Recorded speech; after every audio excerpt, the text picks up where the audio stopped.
Hello everyone, কিছুদিন আগে যখন আমার সব প্রিয় মানুষেরা আমার ভাড়া বাড়িতে এসেছিল, দিনগুলি সত্যি খুব ভালো কেটেছিল। তার মধ্যে একদিন সকালবেলা উঠেই আমার বর আর দেওর মিলে নিয়ে আসলো এই পুরি তরকারি।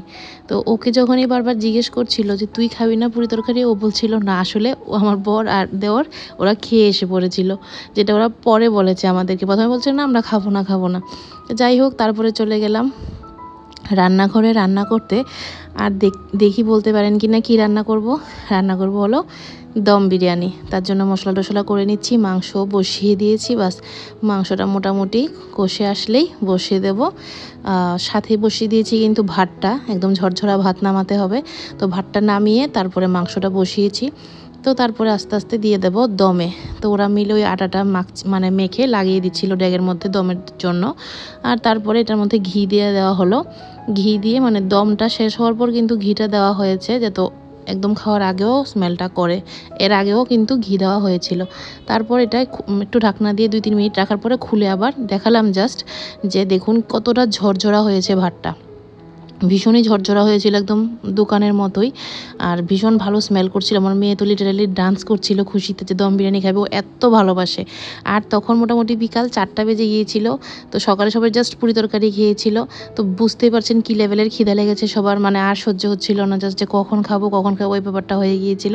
তো সবাই মিলে বসে গিয়েছিলাম খেতে। আর বিরিয়ানিটা আমি 2 ভাগে করেছিলাম, একটা বড় ডেক বসিয়েছিলাম আর একটা বড় চারি বসিয়েছিলাম, যাতে কোনো রকমেরই না হয়, শর্টেজ না হয়, প্রচুর পরিমাণে যাতে আমরা বিরিয়ানি খেতে পারি। আর এতই খিদা লেগেছিল যে সত্যি ওই ডেকটা শেষ করে এই জারিটাও ধরতে হয়েছিল আমাদের। তো তারপরে খানিকটা বেঁচে গিয়েছিল, যেটার থেকে রাত্রে আবার অল্প অল্প করে আমরা একটু খেতে পেরেছি টিফিনের মতো। তার সঙ্গে তো ভাত ছিলই রাত্রেবেলা, যে রাত্রেটা পরের কথা। তো আমরা সবাই মিলে আগে দম বিরিয়ানিটা খেলাম।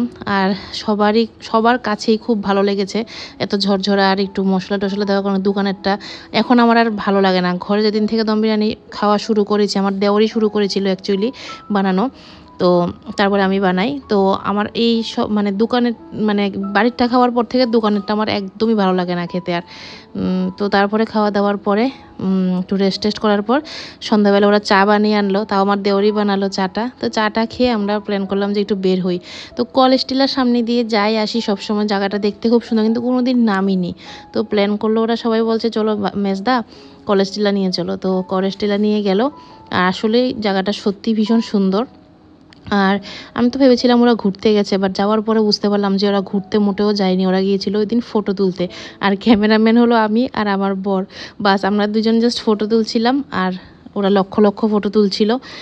কত ফটো তুলো, জীবনের যত ফটো আছে ওই দিনই ওরা তুলে নিয়েছিল। সব মডেল টাইপের ফটো উঠেছিল ওই দিন। আর ব্যাকগ্রাউন্ডটা সিনারি এত সুন্দর যে সত্যি সত্যি সবার ফটো খুব ভালো আসছিল। তারপর এখান থেকে বেরিয়ে আমরা একটু চিকেন পকোড়া খেয়ে নিলাম। বেশি কিছু আর খাইনি, যেহেতু দম বিরিয়ানিটা খাওয়া হয়েছে, আবার চাও খাওয়া হয়েছিল। আসার আগে তো আর সেরকম কিছু খাইনি। তো তারপরে চিকেন পকোড়া টুকোড়া খেয়ে চলে গেলাম সবাই বাড়িতে। আর বাড়িতে গিয়ে সেদিন আর বেশি কিছু রান্না করিনি, সিম্পল রান্না করেছি, শীতল চাটনি, ডাল আর ভাত। বেশি কিছু রান্নার প্রয়োজন পড়েনি। তো তারপরে কি ঘরটর ক্লিন করে নিল আমার বর খাবার দাওয়ার পরে। আর এখানে আমার ভিডিওটাও শেষ হলো। তোমাদের যদি এই ভিডিওটা ভালো লেগে থাকে অবশ্যই এটা লাইক করে দেবে। দেখা হচ্ছে পরের ভিডিওতে, ততক্ষণের জন্য বাই। আর চ্যানেলটা কিন্তু একদম প্লিজ সাবস্ক্রাইব করে দেবে। বাই।